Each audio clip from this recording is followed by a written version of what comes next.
Hello, my name is Wojciechowski, and I am a clinical child psychologist. I work at Sharp Mesa Vista Hospital in San Diego, and I'm honored to be here today to talk about bullying within lesbian, gay, bisexual, and transgendered youth. In preparing for this presentation, I took some time to reflect on where we are in 2012. How far have we come in terms of our tolerance of LGBT individuals?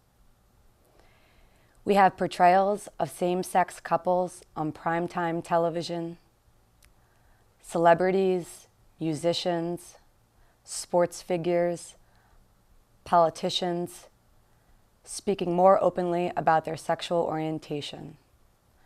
There's legislation striving to legalize same-sex marriage. A national campaign, the It Gets Better project, was launched in fall of 2011 to show teens that they are not alone and that it gets better if they can just get through their teen years. Overall, we have seen increased awareness of LGBT issues in popular culture. Attitudes towards same-sex relationships have become more favorable. However, the social stigma around homosexuality remains prevalent, especially with youth. What we are finding is that the school environment hasn't kept up with the progress we have made in popular culture. Because of increasing societal acceptance of LGBT lifestyles, teens are beginning to come out earlier and earlier and may face unfavorable reactions from other people that their schools are not able to handle. As a result, schools can be toxic for many LGBT teens, and they're even sometimes described as a battleground. There have been a plethora of stories in the media regarding bullying toward LGBT youth. 13-year-old California teen Lawrence King experienced frequent harassment about his sexual orientation and gender expression. He was shot and killed by his peer.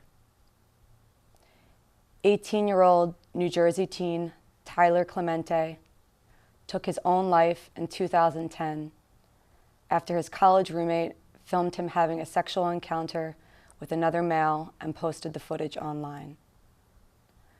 13-year-old Florida teen Seth Walsh was continuously harassed by bullies for being gay and eventually took his own life.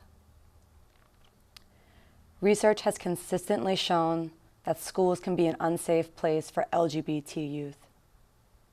It's now impossible for us to ignore the magnitude of this problem. The research indicates that LGBT youth, in comparison to their heterosexual peers, experience more frequent physical victimization, taunting, anti-gay slurs, verbal and written threats, social rejection, discrimination, cyberbullying. So how does this all affect LGBT youth? While the studies have shown that LGBT youth are at increased risk of suicide attempts, suicidal thoughts, depression, anxiety, substance abuse, emotional distress, even sometimes they have post-traumatic stress disorder symptoms in response to their bullying victimization. They experience higher risk of loneliness and social isolation, shame, guilt, self-blame, low self-esteem.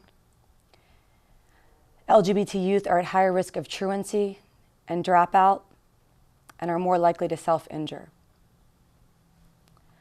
So we can tell that LGBT youth are at heightened risk of being bullied and experiencing negative outcomes associated with their sexual orientation. But we also want to focus on what factors protect them from negative outcomes and help them cope effectively. Self-acceptance is an important protective factor. Teens who are more secure in their identity who are comfortable with their sexual orientation tend to be higher functioning overall. Teens' level of self-acceptance may have a lot to do with their coming out experience and how well they are accepted and supported by the people around them. Youth who come out at an earlier age may have more difficulty coping with discrimination and stigma associated with their sexual orientation.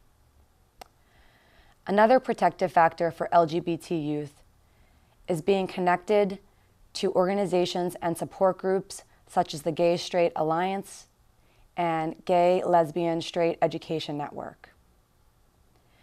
Environmental support is also very important. Parental acceptance is crucial. Studies show that LGBT youth will be more likely to be depressed, have suicidal thoughts and attempts, and abuse drugs if their families and communities are unsupportive. A positive school climate is also very important. LGBT youth reported fewer psychological symptoms if they attended a school that they perceived to be a positive environment in which they felt safe. So now that we've talked about the scope of the problem, risk factors, and protective factors of bullying among LGBT youth, let's talk about what we can do to help. Administrators, teachers, and staff play a key role in this process. Studies show that increased support in school can ensure that LGBT youth continue developing positive self-identity that will carry them into adulthood. Anti-bullying policies for LGBT youth are absolutely essential in schools. We need to create and foster a safe school environment for all students and staff. All students have the right to feel safe, to feel cared for, and be included in their school environments. Students who do not feel safe at school simply are not able to learn.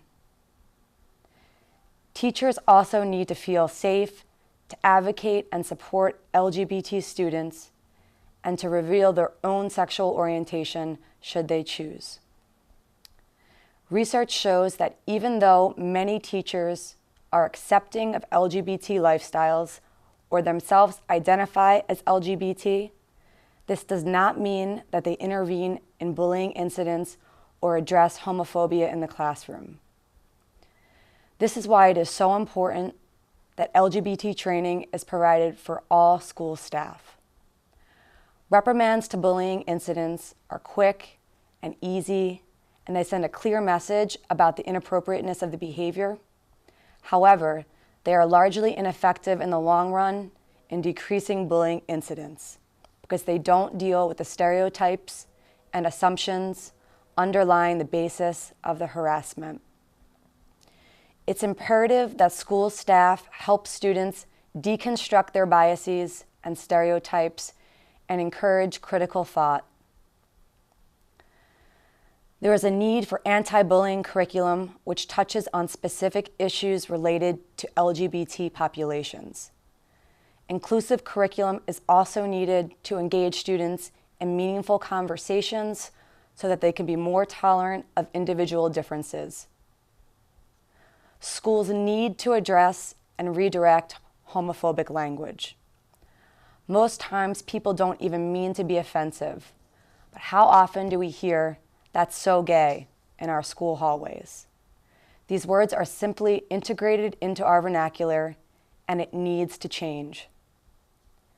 School staff should also work on development and promotion of student-teacher support organizations for LGBT youth. Mentoring programs need to be developed so LGBT youth can be linked to supportive adults in the school environment who are LGBT friendly. But the most important thing school staff can do is to intervene. LGBT youth who perceived that there was one school staff member who they could turn to for help had a lower likelihood of reporting multiple suicide attempts. So how can mental health professionals help?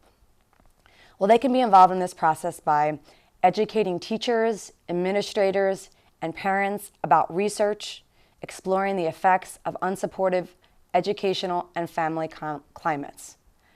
They can inform parents that negative reactions to their adolescents' LGBT identity can have a serious impact on their children's health and well-being. They can influence school policy and aid in the implementation of outreach and support programs for LGBT youth. Specifically, schools should strive to provide school-based mental health services for LGBT youth and their families to help them stay connected to the school environment and to assist with navigating through the coming out process. Mental health professionals need to ensure confidentiality to youth and families who reach out for help and disclose their sexual orientation. They can also assist with the implementation of gay-straight alliance organizations. In fact, evidence shows that students involved in organized support groups have half the risk of bullying victimization and were far less likely to report multiple suicide attempts. It's important for mental health professionals to have accurate educational information and resources readily available for youth and their parents when they need it. Importantly, mental health providers can recognize early warning signs of youth experiencing difficulty. They need to link these teens to appropriate mental health services. So how can parents help? Well, parents play a major role in supporting youth who are being bullied due to their sexuality. Parents can show their children unconditional love and support. Parents who are supportive of LGBT youth have teens with better overall health and mental health, higher self-esteem. They're much less likely to be depressed, to use illegal drugs, or to think about killing themselves or attempt suicide. Parents need to exhibit acceptance of their child's identity, even if they feel uncomfortable with it. Teens who think their parents are trying to change them might think their parents don't love them or even hate them. These thoughts can lead to feelings of isolation, shame, and self-blame. Communication is a key part of this process. Not talking about the issues won't make it go away. If you don't know how to talk about it, get help. Talk to professionals, attend support groups, scour the internet for resources.